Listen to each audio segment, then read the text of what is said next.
కన్యరాశి కనుక చూసుకుంటే ఈ మంత్ ఓవరాల్గా ఎలా ఉందో మనం చూద్దాం. ఇందులో ఉన్న నక్షత్రాలు చూస్తే ఇందులో ఉత్తర 2, 3, 4 పాదాలు, హస్త 1, 2, 3, 4 పాదాలు, చిత్త 1, 2 పాదాలు అంతా ఈ కన్యరాశిలో ఉంటారు. పేరు బలం బట్టి మనం చూసుకుంటే వీళ్ళకి తో, పా, పీ, పు, షం, నా, పా, పే అనే లెటర్స్ కూడా ఈ కన్యరాశిలో ఉంటారని గమనించాలి.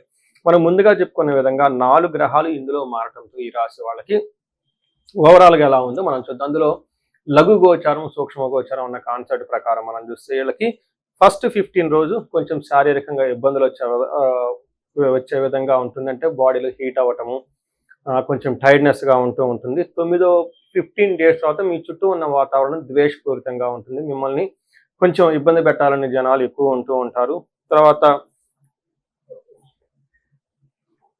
తర్వాత కుజుడు మీకు కొంచెం ఇబ్బంది పెట్టే పొజిషన్లో ఉన్నాడు. అంటే పనిలో ఆటంకాలు కలిగిస్తూ ఉంటాడు. కొన్నిసార్లు అనుకున్న పనులు ఆగిపోయే అవకాశం ఎక్కువ ఉంటుంది. దీనితో పాటుగా మీకు విఘ్నాలు కలుగుతూ, ఆటంకాలు కలుగుతూ గొడవలు అయ్యే అవకాశం ఉంది. అంటే ఒక రకంగా చెప్పాలంటే కన్యరాశి వాళ్ళకి కొంచెం జాగ్రత్తగా ఉండవలసిన మనతో, అంటే ఏ ప్రకారంగా చూసుకున్నా కొంచెం ఇబ్బందులు, సవాళ్ళతో కూడుకొని మిమ్మల్ని అగౌరవపరచాలి అనుకునే వాళ్ళు మీ చుట్టూ ఉండేవాళ్ళు ఎక్కువ ఉంటారు. కొంచెం గమనించుకొని ఎవరితో పడితే వాళ్ళతో మీరు కొంచెం కలవకుండా, డీలింగ్స్ పెట్టుకోకుండా, బిజినెస్లు చేయకుండా కొంచెం ఆలోచించుకొని 1కి 2 సార్లు వెరిఫై చేసుకొని ముందుకెళ్తే ఈ మంత్ చాలా బాగుంటుందని గమనించాలి.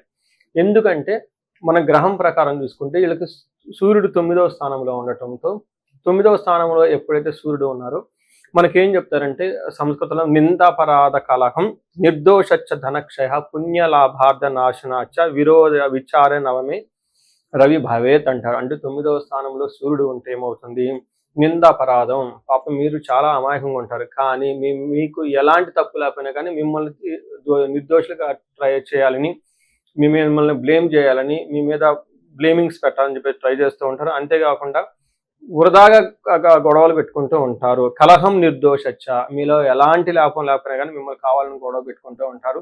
ధనం కూడా కోల్పోతూ ఉంటారు. పుణ్య లాభార్థ నాశనాచ్చ, అంటే మంచి ఉద్దేశంతో మీరు రియల్గా వేరే వాళ్ళకి హెల్ప్ చేయాలి అని ముందుకెళ్తే మిమ్మల్ని అపార్థం చేసుకునే వాళ్ళు ఎక్కువ ఉంటారు. మీరు ఇచ్చిన పనికి రిజల్ట్ రాకపోక మిమ్మల్ని ఇంకా అపార్థం చేసుకునే వాళ్ళు ఎక్కువ ఉంటారు. దీన్ని ఎన్కాష్మెంట్ చేసుకునే వాళ్ళు ఎక్కువ ఉంటారని గమనించుకోవాలి. బట్ ఓవరాల్గా సూర్యుడు మంచి చేసి వెళ్ళిపోతాడని కూడా గమనించుకోవాలి.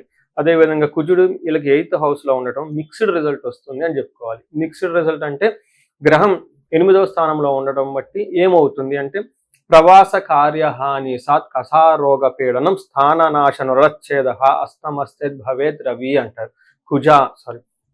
అస్తమస్థిత్ భవేత్ ధారాసుతే అంటారు. ధారాసుతుడు అంటే కుజుడు వీళ్ళకి 8వ ఇంట్లో ఉండటం ఏమవుతుంది, ప్రవాస కార్యహాని సాత్, అంటే ఉన్న ప్రదేశం నుంచి దూర ప్రయాణాలు చేసే అవకాశం ఎక్కువగా ఉంటుంది. దగ్గు విపరీతంగా వచ్చే అవకాశం ఎక్కువగా ఉంటుంది. రుణచ్ఛేద, రుణాల యొక్క బాధలు ఎక్కువగా ఉంటాయి. మీరు ఇంతకుముందు డబ్బులు ఎవరైనా ఇవ్వాల్సి ఉంటే ఈ టైంలో వాళ్ళకి మీకు క్రెడిట్ కార్డు బిల్లులు కానివ్వండి, పెండింగ్ ఉన్న బిల్లుల రూపాయన మీకు వచ్చి ఇబ్బందులు పెట్టే అవకాశం ఎక్కువ ఉంటుందని గమనించుకుంటూ ఉండాలి. దానితో పాటు స్థాననాశ, మీకు ఉన్న పదవి కానీ లేదంటే జాబులో కానీ విపరీతమైన ఇబ్బందులు వచ్చేసి మీకు డౌన్ గ్రేడ్ అయ్యే అవకాశం ఉంటుంది. మీ పెర్ఫార్మెన్స్ని గమనించాలి. సో అయితే కుజుడు మళ్ళీ మిక్స్డ్ రిజల్ట్స్ ఇస్తూ ఉన్నారు. వీళ్ళు ధనాన్ని, సక్సెస్ని తీసుకొని వస్తూ కూడా ఉన్నారు. అంటే ప్రతి గ్రహం మీకు కొన్ని సవాళ్లతో పాటుగా కొంచెం ఫేవరైట్గా చేసే అవకాశం కూడా ఉంది. ఫైనల్గా చాలా ఇంపార్టెంట్, శుక్రుడు 10వ స్థానంలో ఉండటంతో ఇప్పటిదాకా మీకు అనుకూలంగా ఉన్న స్త్రీలు ఎవరైతే ఉంటారో మీకు ఎదురు తిరిగే అవకాశం ఉంటుంది. ఇదే విధంగా స్త్రీలకైతే మీకు ఇప్పటిదాకా అనుకూలంగా ఉన్న ఆఫీస్లో కానీ ఇంట్లో కానీ ఎవరైనా జెంట్స్ ఉంటే వాళ్ళకి మీకు ఎదురు తిరిగి మీకు నెక్ టు నెక్ ఢీ అనేటట్టు మాట్లాడే ఉండే అవకాశం ఎక్కువ ఉంటుంది. కాబట్టి మనకేం చెప్తారంటే వెకులం చైవ నిస్సత్వం మర్ధానాశనం రిపో భయ స్త్రీ సౌఖ్య హాని మాప్నోతి దశమస్తే భగవద్ భృగునందనే అని చెప్తారు. అంటే భృగునందుడు అంటే శుక్రుడు వీళ్ళకి 10వ స్థానంతో ఉండటంతో వెకులం అంటే మనసులో ఎప్పుడు ఏదో ఒక బాధగా ఉండే అవకాశం ఉంటుంది. తర్వాత నిస్సత్వం అంటే ఏమీ చేయలేకపోతాం, ఏదైనా చేయాలనుకున్నా కానీ చేయలేకపోవడం, శారీరకంగా అర్ధనాశనం, ధనం కోల్పోతూ ఉంటారు. స్త్రీ సౌఖ్యం హాని అంటే ఇప్పటిదాకా మీకు స్త్రీలు సపోర్ట్గా ఎవరైనా ఉంటే వాళ్ళ నుంచి మీకు అపోజిషన్ వస్తుంది. ఇన్ ద సేమ్ వర్స్ స్త్రీలైతే జెంట్స్ నుంచి అపోజిషన్, మిమ్మల్ని కావాలని చెప్పేసి ఆటంకాలు పెట్టేవాళ్ళు ఎక్కువగా ఉంటారు. మిత్రుల ద్వారా లాభము, ఉద్యోగ లాభం కూడా చూపిస్తూ ఉన్నాయి. ఒక రకంగా చెప్పాలంటే మిక్స్డ్ రిజల్ట్ అని మనం చెప్పుకోవచ్చు. అయితే శుక్రుడు 4వ స్థానంలో చూడటంతో శుక్రుడు ఇక్కడ మంచి కూడా చేస్తున్నాడు. ఏ విధంగా వెహికల్ కొనుక్కోవచ్చు, ఫ్రిడ్జ్ కొనుక్కోవచ్చు, ఇలాంటి ఏసీలు కొనుక్కోవచ్చు. లేదంటే మీకు లగ్జరీ కంఫర్టబుల్‌గా ఉండే ఐటెమ్స్ మీకు కొనుక్కోవచ్చు. చక్కగా ఫుడ్ తినొచ్చు. ఇల్లు కొనుక్కునే అవకాశము, ఇంటిని డెకరేట్ చేసుకునే అవకాశం ఇదంతా ఉంటుంది. ఒక రకంగా ఇక్కడ మీకు ప్రతి గ్రహము అనుకూలంగా, ప్రతికూలంగా ఉంది కాబట్టి ఓవరాల్‌గా కొంచెం జాగ్రత్తగా ప్లాన్ చేసుకుంటే బాగుంటుంది. మనం ప్రతిసారి చెప్పుకునే విధంగా నక్షత్రం ప్రకారం గూడా ఒక్కొక్క నక్షత్రానికి ఏముంటుందో మనం తెలుసుకోవచ్చు. దాన్ని అంగగోచారం అంటారు. ఈ అంగగోచారం ప్రకారం ప్రతి నక్షత్రము ఒక్కొక్క రాశి మీద ఉండటంతో ఒక్కొక్క రాశిలో ఉన్న నక్షత్రము ఒక్కొక్క గ్రహం ఒక్కో నక్షత్రం మీద ఉండటంతో ఎలాంటి రిజల్ట్ ఉంటుందో కూడా మనం తెలుసుకోవచ్చు. ఇందులో భాగంగా ఉత్తర పాల్గొని నక్షత్రం వాళ్ళకి చూస్తే వస్త్ర లాభము, రాజ్యము, లాభము చూపిస్తుంటుంది. అంటే వీటితో పాటుగా పరవాసము. అంటే కొన్ని రోజులు ఔట్ స్టేషన్‌లో ఉండే అవకాశం, లేదంటే ఫారిన్‌లో ఉండే అవకాశం ఉంటుంది. తర్వాత వీళ్ళకి ఛాలెంజెస్ దరిద్రము, దేహపీడనం.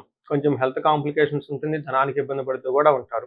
హస్తా నక్షత్రం వాళ్ళు చూస్తే మనకి రాజ్య లాభము అంటే వీళ్ళకి ప్రమోషన్స్ వచ్చే అవకాశం ఎక్కువగా ఉంటుంది. లాభప్రదంగా ఉంటుంది. అయితే వీళ్ళకి ధనము, దరిద్రహీనతం 2 చూపించంటే ఒక పక్క ధనం హీనత అంటే ధనం లేకపోవటము, టయానికి కావాల్సిన ధనం కూడా అందకుండా ఉండే అవకాశం ఉంటుంది. చిత్తా నక్షత్రం వాళ్ళు గమనించుకుంటే వీళ్ళకి రాజ్యలాభము, వస్త్రలాభము చూపిస్తుంది. అంటే ఒక పక్కన వీళ్ళకి పదవి ప్రమాణం లేదంటే ప్రమోషన్స్ వచ్చే అవకాశం ఎక్కువగా ఉంటుంది. వస్త్రలాభం చూపిస్తుంది. షాపింగ్స్ అవన్నీ చక్కగా చేసుకుంటారు. వీరికి కూడాను ధనహీనత, దరిద్రము 2 చూపిస్తూ ఉంటుంది. ఇంతే కాకుండా హస్తా, చిత్తా నక్షత్రాలకు సూర్యుని యొక్క ప్రభావం ఉండటంతోటి శారీరకంగా గాయాలయ్యే అవకాశం ఉంటుంది. ఉత్తర పాల్గొనే నక్షత్రం వాళ్ళకి పశునాశనం అంటే అగ్రికల్చరల్ రిలేటెడ్ మనకి వ్యవసాయదారులు ఎవరైనా ఉంటే వాళ్ళకి సపోర్ట్ ఇవ్వాల్సిన ఎద్దులు కానివ్వండి, లేకుంటే ఇలా పశునాశనం అని చెప్తూ ఉంటారు. అయితే సిటీలో ఉన్న వాళ్ళు ఎన్ఆర్ఐలకు వీళ్ళది ఉండదు కాబట్టి వీళ్ళకి బాగా రిసోర్స్‌ఫుల్‌గా ఉండి, సపోర్టివ్‌గా ఉండే వనరులు అండ్ రిసోర్సెస్ అందుబాటులో లేకుండా ఇబ్బంది పడే అవకాశం ఉందని గమనించాలి. సో చూసారు కదండీ! ఈ రాశి వాళ్ళకి ఎలా ఉందో.